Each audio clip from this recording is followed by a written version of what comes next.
Entonces, la última clase que nosotros hemos tenido, se ha podido revisar que las partes, o también denominados sujetos esenciales por nuestro Código Civil, digo Código Procesal Civil, perdón, y también el juez, también terceros, pueden llegar a intervenir dentro de un proceso, eso a grandes rasgos. Hemos visto que el juez interviene en el proceso mediante unos denominados poderes deberes. Hemos visto que ya una vez analizado el tema de los poderes deberes del juez, que ustedes han podido ver tiene cierto grado de complejidad, ya que le da sentido en sí a un sistema procesal de carácter publicista que le otorga facultades de investigación inclusive al juez. Bueno, nosotros también tenemos la intervención de las partes y hemos visto que las partes pueden intervenir mediante la representación convencional y mediante representación legal. Hemos visto que cómo intervienen menores de edad, en su momento, ¿no? Al momento de revisar esto de la representación como presupuesto procesal. Hemos visto también cómo cómo las partes pueden intervenir mediante sus mandatarios, ¿no? Mediante un contrato que celebran con una persona que los va a representar convencionalmente en el proceso. Hemos visto cómo cómo este contrato de mandato celebrado entre las partes y sus representantes tiene ciertas disposiciones extensivas que emanan de nuestro mismo Código Procesal Civil, es decir, con la finalidad que el mandatario pueda cumplir con con la tarea que le ha sido encomendada, ¿no? Es decir, representar dentro del proceso. Sin embargo, existen ciertos actos, como nosotros hemos visto, que requieren una autorización expresa, como la transacción, como el desistimiento del proceso. Entonces, hay ciertos actos que expresamente, nos dice la ley, deben contar con un poder especial y no con este poder general para intervenir en el proceso. Hemos visto qué es lo que sucede en caso de fallecimiento. Hemos visto cómo termina esta representación convencional. Hemos visto que puede darse por muerte del mandante y por muerte del mandatario. Si es que termina por muerte del mandante o del mandatario, se le otorga un plazo para que pueda acudir a la parte y según el caso se puede declarar incluso la extinción de la instancia, es decir, el proceso puede terminar si es que estamos ante el demandante. Eso pueden revisarlo nuevamente en nuestro material. Hemos visto que, además, en caso de ser demandado, se declarará rebelde, ¿no? Si es que muere y, bueno, no se apersonan los herederos, ¿no? Entonces, hay ciertos efectos especiales. Hemos visto que también se termina por la revocación, es decir, ustedes han visto en la materia de contratos seguramente que la revocación es una figura que permite a una de las partes dejar sin efecto un contrato que ha sido celebrado en mérito a la confianza, ¿no? Existe la revocación de donación, por ejemplo, del mandato, pero acá hemos visto la revocación del mandato puede generar también el fin de la representación. Hemos visto que este fin de la representación no siempre implica que el mandatario deje de intervenir en el proceso, ¿no? Es decir, el hecho que el mandatario termine su mandato por, qué sé yo, fallecimiento de una de las partes o por revocatoria, eh, también puede generar que el mandatario termine realizando todavía ciertos actos, ¿no? Por urgencia, que se tengan que realizar por urgencia. Hemos visto también que el mandatario que obre de mala fe, es decir, que intervenga dentro del proceso con temeridad y con conductas que puedan ser reprochables, también puede implicar, es decir, puede extinguirse este vínculo que él tiene con su mandante mediante una resolución judicial, ¿no? El juez, mediante resolución judicial, puede dejar sin efecto el mandato. Hemos visto también que el juez puede exhortar a las partes a fijar un mismo mandante, ¿no? Un mismo mandante cuando existan causas o, bueno, intereses que sean intereses que no sean contrapuestos, intereses comunes, exceptuando el proceso ordinario. Entonces, nuestro código regula de manera, creo yo, precisa las eventualidades respecto al contrato de mandato, también velando porque el proceso se realice de la manera más, más eficaz posible, ¿no? Y obviamente la práctica nos demuestra que no siempre se dan estos aspectos, pero un abogado que conozca todas estas posibilidades, claro está que podrá colaborar en el impulso procesal, ¿no? Que si bien, que bueno, según el artículo 2 de nuestro Código Procesal Civil, le corresponde al juez más allá de lo que las partes realicen, pero las partes también pueden hacerlo mediante sus abogados.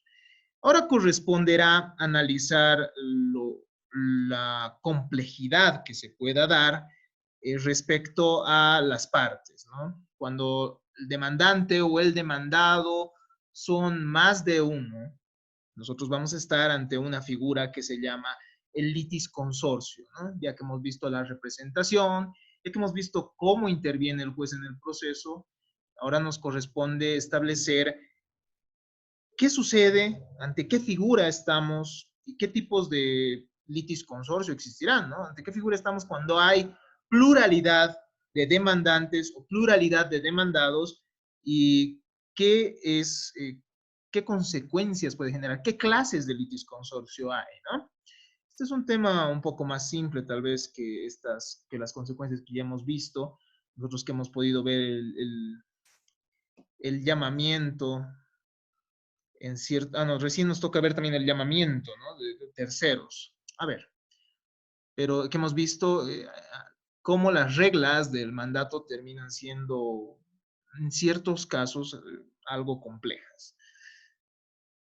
¿En qué es el litis consorcio? El litis consorcio es un fenómeno procesal que se produce por la circunstancia de estar constituida una o ambas partes, sea actora o demandada, no por una persona, sino por varias. Se presenta ante la existencia de un conjunto de voluntades integrado por uno o los dos polos de la relación procesal, ¿no? Cuando son dos demandados, cuando son dos demandantes o más, entonces estamos ante un litis consorcio, que puede ser un litis consorcio activo-pasivo, como vamos a ver en un momento más, ¿no? Etimológicamente, litis consorcio viene de litis consortium, que va a implicar o que va a referirse a un destino o suerte común, ¿no? ¿Cómo se cómo se clasifica el litis consorcio? El litis consorcio se va a clasificar según la posición de los litis consortes, en primer lugar. Puede ser un litis consorcio activo cuando existe demandantes plurales, ¿no? O sea, más allá de un demandante. Se forma en la parte actora o demandante. Litis consorcio pasivo cuando tenemos más de dos o más demandados, ¿no? Y puede ser mixto en caso que los demandantes y demandados estén conformados por pluralidad de partes. ¿Lo ven? Además, puede clasificarse el litis consorcio según el momento de su formación. El litis consorcio se va a formar, puede ser al comienzo del proceso, el momento en que se plantea la demanda, sea por varios demandantes o por varios demandados. Entonces, en este caso, vamos a estar ante un litis consorcio inicial, se forma desde el origen del proceso. Pero puede suceder que también el litis consorcio sea sucesivo o ulterior, es decir, que se forme durante el desarrollo del proceso. Y esto se va a dar, por ejemplo, nosotros ya hemos visto la excepción que implica la intervención de un tercero, ¿no? Es decir, el demandado puede establecer que se llamen a más demandados o a más demandantes que tengan intereses. Y esto tiene mucha relación con el derecho sustantivo, ¿no? Con el derecho sustantivo, es decir, en base a la relación sustantiva, a la relación jurídica que ha generado después los intereses que van a materializarse o que van a solicitarse en el proceso, se va a poder pedir que intervengan más personas. Entonces, el litis consorcio puede volverse sucesivo o ulterior. También el litis consorcio puede ser sucesivo o ulterior en el caso que intervengan de tercerías coadyuvantes, que vamos a ver cómo es, ¿no? Pero vamos a ver, y es que al final nuestro código establece que los terceros pueden constituirse o pueden ser ya denominadas partes, ¿no? Ya tienen el mismo tratamiento que las partes, eso sería lo correcto, ¿no? Pero eso ya lo vamos a ver en un momentito más cuando nos toque revisar la intervención de terceros. Pero la clasificación tal vez, bueno, que establece nuestro código y que es un poco más compleja y que tiene ciertos efectos establecidos por la ley, va a dividir y va a clasificar el litis consorcio en un litis consorcio facultativo y un litis consorcio necesario. El litis consorcio facultativo, voluntario o no necesario se va a dar, va a obedecer a razones de oportunidad o conveniencia, es decir, varias personas que por ejemplo, sean acreedoras de una determinada persona respecto al cumplimiento de una obligación que pudiera ser similar, pueden, por razones de conveniencia, iniciar un proceso, ¿no? Respecto a un objeto y causa similar. Las pretensiones tienen que ser conexas por su objeto, por lo que van a solicitar y por la causa misma, ¿no? Es decir, en mérito a los hechos que puedan solicitar. Cuando la sentencia respecto a uno puede afectar a, la sentencia respecto a uno puede llegar a afectar al otro, ¿no? Son tenidos como sujetos procesales independientes en el litis consorcio facultativo, voluntario o no necesario. Los actos de uno no van a perjudicar ni van a favorecer al otro, ¿no? Esto se puede dar, por ejemplo, respecto a dos inquilinos que quieren plantear la resolución del contrato, por ejemplo, ¿no? Que tienen de arrendamiento. Pero cada uno, si se dan cuenta, tiene su propio interés y al final, por conveniencia o por oportunidad, han decidido litigar en conjunto. La sentencia puede afectar a uno o al otro, probablemente, ¿no? Y es que al final, si se va a afectar al patrimonio del demandado, por ejemplo, en este caso, en este ejemplo. El litis consorcio necesario, por otra parte, va a surgir por razones de eficacia de la decisión, por la naturaleza de la relación sustancial. Esto es diferente, ¿no? Esto se va a dar en casos en los que estemos ante copropietarios. Ustedes ya conocen esto de la comunidad, de los comuneros, ¿no? De los copropietarios, que claro está, tienen cuotas partes respecto a un determinado bien o respecto a deudores que puedan ser solidarios, por ejemplo. No se puede dictar una sentencia en estos casos sin la concurrencia de todos los interesados. Entonces, por eso estamos ante un litis consorcio necesario. Ejemplo, la usucapión de un bien sometido a copropiedad. ¿No ve?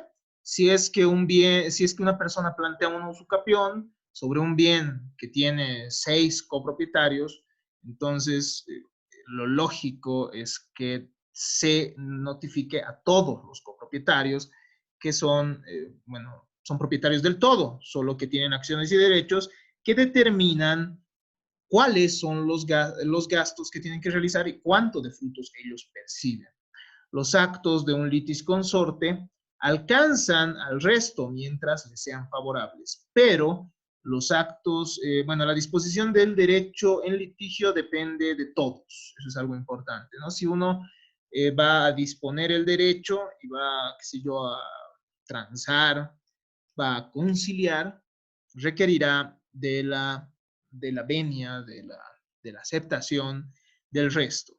En caso de no comparecer todos los litis consortes activos, se suspende la tramitación de la demanda hasta que sean citados, ¿no? En realidad acá sería lo correcto, el término correcto sería en caso de no haberse citado a todos los litis consortes, se suspende la tramitación hasta que sean citados. En caso que no se brinden todos los datos del litis consorcio pasivo, se suspende la tramitación de la demanda hasta que se cuente con los datos para la citación, ¿no? Existe entonces la posibilidad de suspenderse el proceso en caso de no concurrir todos los litis consortes necesarios. Llega a tener tal trascendencia. Si existen litis consortes necesarios después de la citación o contestación, se suspende la tramitación de la causa hasta regularizarse, ¿no? Entonces, quien quiera demandar respecto a un derecho que implique cotitularidad y que pueda afectar a más de una persona, tiene que otorgar los datos necesarios de todos los posibles litis consortes, ¿no? Es por eso, por ejemplo, que algunos en sus demandas han planteado, han establecido que el demandante o el demandado, no recuerdo bien, pero cada uno en esta práctica que estamos realizando, ha establecido, algunos grupos han establecido que era casado. Entonces, ustedes saben que esto puede llegar a afectar a derechos también de la esposa, si es que se genera una resolución judicial. De esta manera, entonces, ya hemos visto, ya sabemos quiénes son las partes, ¿no? El demandante, el demandado pueden intervenir mediante un representante y pueden intervenir también mediante litis consorcios, ¿no? Litis consorcios que pueden ser voluntarios o pueden ser necesarios. Pueden ser activos, pueden ser pasivos, pueden ser mixtos o pueden ser iniciales en caso de darse el primer momento, desde el primer momento del proceso, o bueno, también serán sucesivos o ulteriores cuando se conformen con posterioridad al inicio del proceso. Además de la intervención de las partes, es posible la intervención de terceros en el proceso. Y esto es sumamente importante y creo que les va a interesar a ustedes para el momento del ejercicio de la carrera, ¿no? Ya que muchas veces existen terceras personas que tienen intereses sobre el objeto mismo de un proceso en el cual no son partes. La práctica judicial demuestra que la sentencia puede afectar a terceros que ni siquiera intervienen en el proceso. Nuestro código va a permitir la intervención de terceros, permitiendo alinear algunos casos con la solución que se da con el efecto de la cosa juzgada, ¿no? La finalidad de permitir la intervención también de estos terceros es que la cosa juzgada tenga mayor estabilidad, digámoslo así, ¿no? Y tenga eficacia, efectividad. La intervención de terceros es admitida si asumen la calidad de parte, es lo que manifestaba, ¿no? Asumen la calidad de parte y se vinculan a la sentencia, los terceros que intervengan de la manera en la cual nosotros ya vamos a establecer en un momento.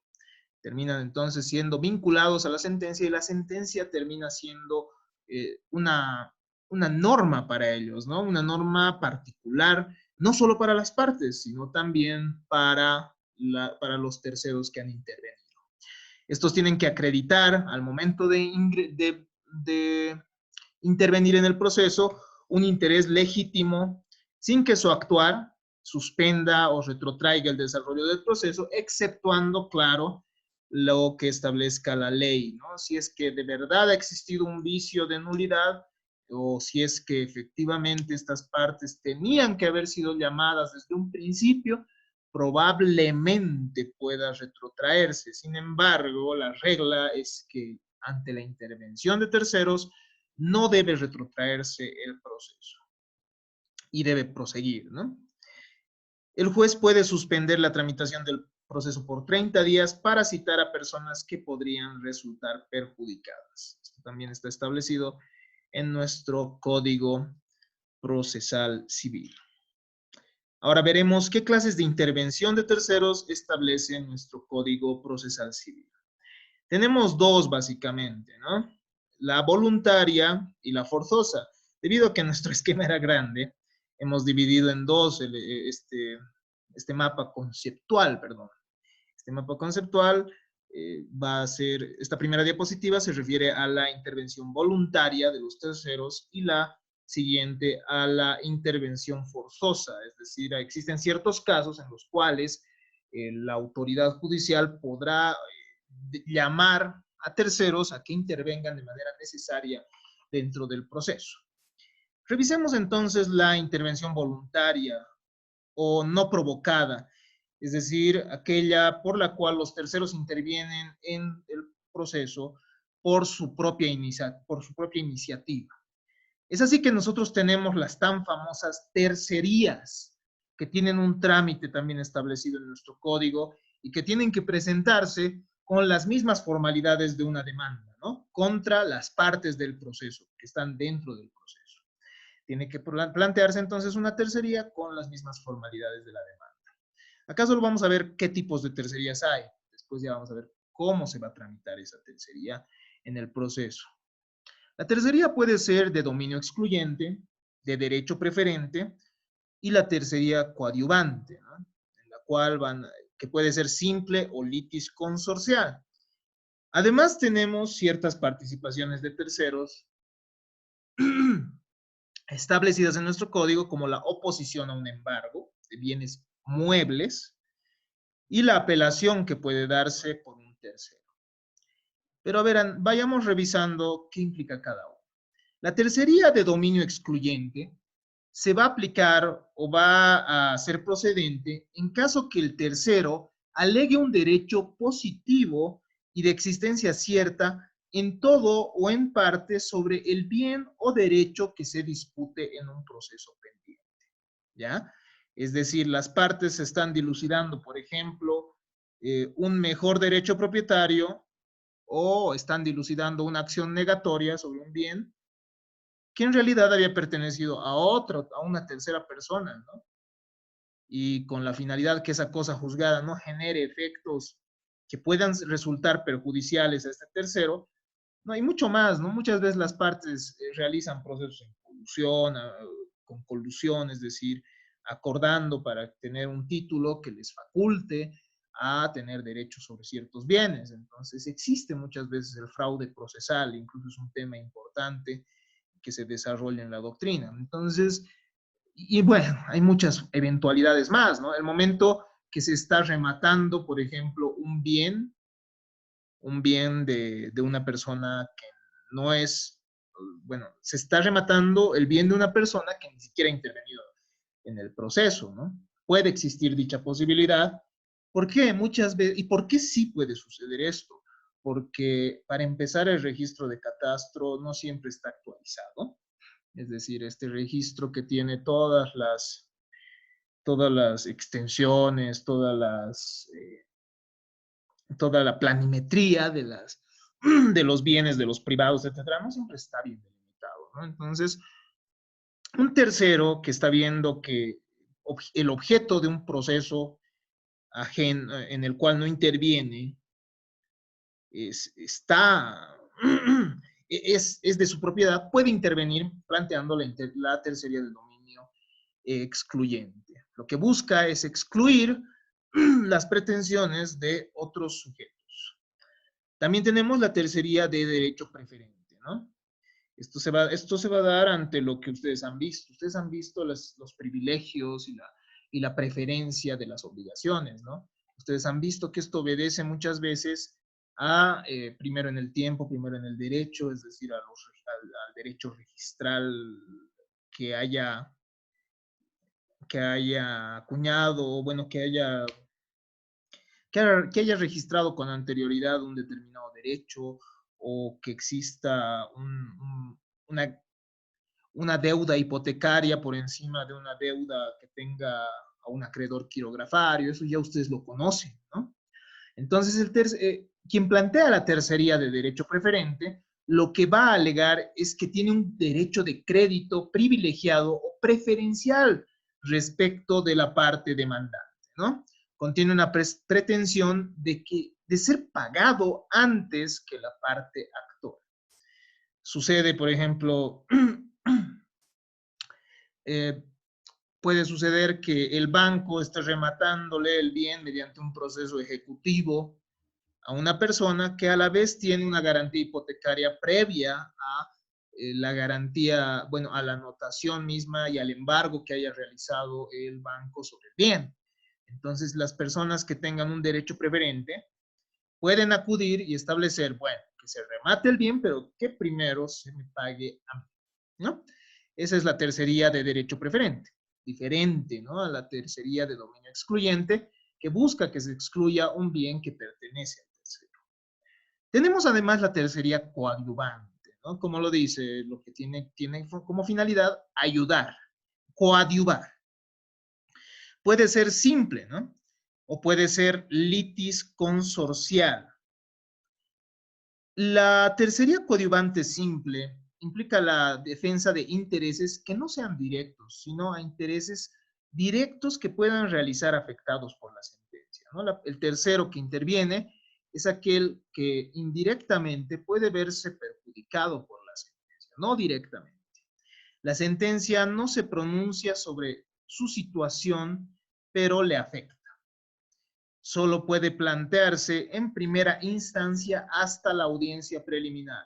Transcurrida la audiencia preliminar, no puede plantearse entonces esta tercería de dominio, esta tercería coadyuvante simple, ¿no?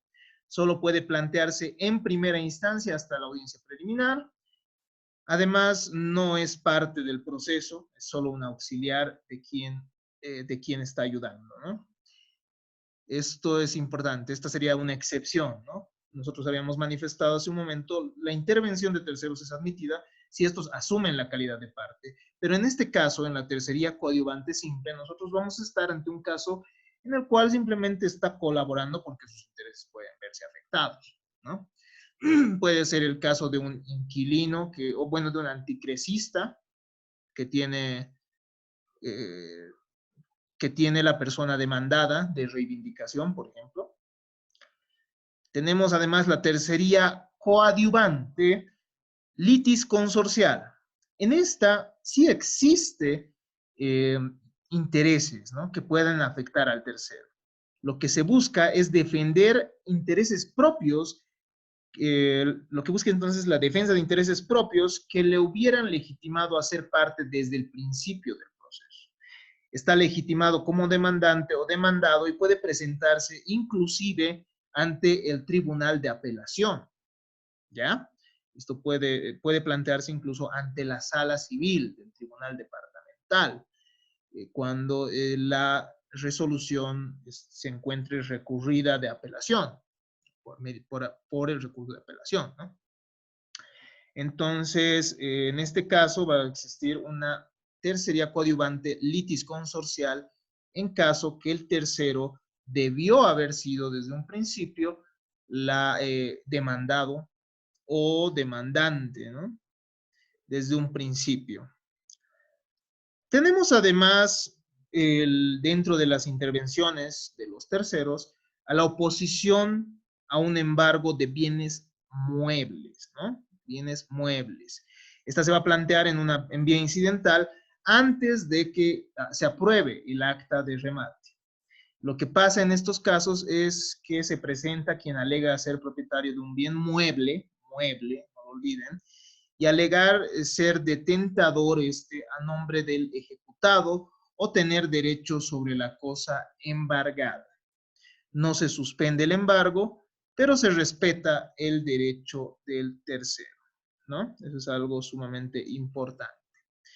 Apelación por un tercero. También puede darse entonces la apelación por un tercero que acredite documentalmente dentro de 10 días desde la última notificación a las partes si los efectos pudieran perjudicarle, ¿ya?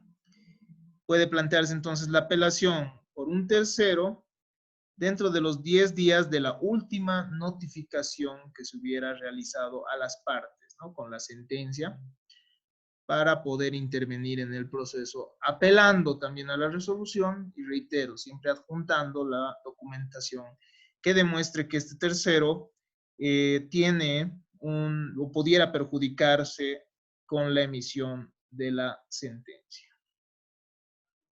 Tenemos además dentro de las clases de tercería, bueno, dentro de las clases de intervención de terceros, a la intervención forzosa, que tiene como fundamento razones de economía procesal, busca evitar sentencias contradictorias en el orden jurídico, por lo cual se tiene que llamar a ciertas personas necesariamente. Dentro de estas vamos a encontrar la citación de evicción, vamos a encontrar el llamamiento a un tercero y la denuncia de un tercero, o la denuncia de la existencia del tercero, ¿eh? A ver, la citación de evicción ustedes ya la conocen. La evicción y saneamiento es una cláusula implícita en todo contrato de compra-venta. Por más que no se encuentre expresamente establecida en el contrato, se la considera puesta en el contrato. Ustedes ya tienen conocimiento de esto, ¿no? Es decir, que la persona que está vendiendo, el vendedor, tiene el deber de responder por los vicios ocultos del bien y además de los vicios ocultos del bien, tiene que salir a la defensa del derecho propietario de su comprador, ¿no? En caso de dilucidarse la titularidad de un derecho adquirido de forma onerosa, entonces, ya saben, puede plantearse. Obviamente no es este un, no es exclusivo esto de la compraventa. También ustedes saben que la evicción y saneamiento se encuentra en la, en la permuta, puede darse también en la transacción, que transfiere también el derecho propietario. El garante de evicción es llamado para que comparezca en el plazo de la contestación. Si el garante no comparece, se salvan los derechos de su causaviente contra él, ¿no? Entonces, si no acude este obligado de evicción y saneamiento, la parte a la que ha perjudicado después va a tener derechos respecto a esta persona para la restitución en su momento y bueno, ya existirán los medios idóneos, ¿no? Para exigirlo. Si la sentencia perjudica al demandado, se van a liquidar además los daños y perjuicios incidentalmente, los daños y perjuicios que se hubiesen generado a esta persona en mérito a esta adquisición del bien que al final hubiese perdido en el juicio, ¿no? Un ejemplo, a mí me demandan acción reivindicatoria de un bien que, supongamos, Herbert me ha vendido, una casa. Entonces yo termino planteando, bueno, me plantean la acción reivindicatoria y al final sale probada la demanda de acción reivindicatoria y resulta que, bueno, obviamente me perjudica, entonces el juez incide. Y bueno, Herbert nunca se ha presentado, supongamos, en este caso, por lo cual se liquidan los daños y perjuicios. Una vez que se establece, que se solicita o se pide la intervención del garante de evicción y saneamiento, se fija una audiencia para declarar la procedencia del llamado, continuándose con el citado como litis consorte, ¿no? Si se desestima, la causa se prosigue y se salvan los derechos del demandado con respecto a su enajenante. Este entonces es uno de los casos de la intervención forzosa de terceros. También tenemos el llamamiento de un tercero, y esto ustedes lo conocen, esto está ligado también y relacionado con la excepción, ¿no? de intervención de terceros. El demandado puede pedir la citación a un tercero a quien la sentencia pueda afectar, ¿no? Sea como demandante o sea como demandado. Esto es sumamente importante tenerlo en cuenta. Por otro lado, tenemos la denuncia de tercero. Esto más que una intervención obligatoria es una colaboración que va a presentar aquella persona que sea detentadora o que sea detentadora de un bien, ¿no? Que posea el bien en nombre de otra persona. Ay, rayos. Ya, disculpen por ello. Estamos. Ya. El llamamiento a un tercero, digo, estamos en la denuncia de tercero, una colaboración, ¿no? Esto procede ante una demanda contra quien posee una cosa ajena. Esta persona que ha sido demandada y posee una cosa que sea ajena, tiene que denunciar, ¿no? El nombre o domicilio del poseedor o propietario en nombre de quien esta persona detenta, bajo la responsabilidad de daños y perjuicios. La parte demandada tiene que dirigir la demanda contra el poseedor o propietario, excluyendo al anterior demandado, ¿no? En estos casos, cuando el demandado, que era el detentador, al final otorga los datos necesarios, entonces se tiene que se tiene que cambiar esta demanda de manera correcta, se tiene que regularizar, por tanto, demandarse al verdadero propietario o poseedor del bien, ¿no? En caso contrario, la demanda se rechaza por falta de legitimación. De esta manera hemos podido ver cómo intervienen los terceros en el proceso y de qué maneras. Se ha podido ver que es un tema también complejo, eh, pero además importante, ¿no? Ya que ustedes han podido ver que si bien la sentencia solo debería afectar a las partes, eso no es cierto, ¿no? La práctica nos ha demostrado otra cosa. El proceso además genera ciertos deberes de las partes, de sus representantes y de quienes intervienen en el proceso. Esto también obviamente va a afectar a al actuar de los terceros que asumen esa calidad de parte, como hemos visto. Y esto se refiere a la moralización del proceso, ¿no? El proceso debe realizarse de una manera ética, de una manera que pudiera, bueno, de una manera que permita el normal desarrollo y desenvolvimiento del proceso. Esta nos demuestra la moralización del proceso. Se encuentran previstas en el artículo 62 y se exige evitar el uso de la acción contrariando la buena fe, la probidad y la honestidad. Las partes no deben dejar llevarse por pasiones, nos dice, no deben dejarse llevar, perdón, por pasiones. Al final, las expresiones agraviantes implican una falacia ad hominem. Ustedes ya tienen conocimiento de esto, que han debido ver en argumentación jurídica. Implica, bueno, debe existir respeto a los intervinientes, lo que siempre les dije, ¿no? El juez puede llegar a equivocarse y se puede plantear esto o se puede pedir la subsanación mediante los recursos de ley. O por último, acudir ante la instancia superior, es decir, ante un superior jerárquico, ¿no? Se tienen que cumplir las decisiones del juez. Se tiene que evitar plantear recursos que sean dilatorios, ¿no? Aunque ustedes también saben y han visto en axiología jurídica que la chicana de la que habla Osorio puede llegar incluso a constituirse también en ética, ¿no? Según las circunstancias del caso. Es decir, si es una persona que tiene como única vivienda el bien que le van a restituir, y bueno, que tiene que restituir y que es el único bien que existe, etcétera, ¿no? Estamos en casos de dilemas morales, pero bueno, la finalidad o lo que debería hacer es la materialización de esta omisión, ¿no? Es decir, evitar plantear recursos dilatorios. Tiene que realizar las diligencias que establezca la ley en los plazos establecidos. Las partes, abogados y terceros son responsables por los perjuicios que generen. En caso que exista temeridad, mala fe, la autoridad puede remitir antecedentes ante la institución que corresponde, es decir, ante el Colegio de Abogados o ante el Ministerio de Justicia. Los daños y perjuicios que genere este actuar también van a ser liquidados incidentalmente, ¿no?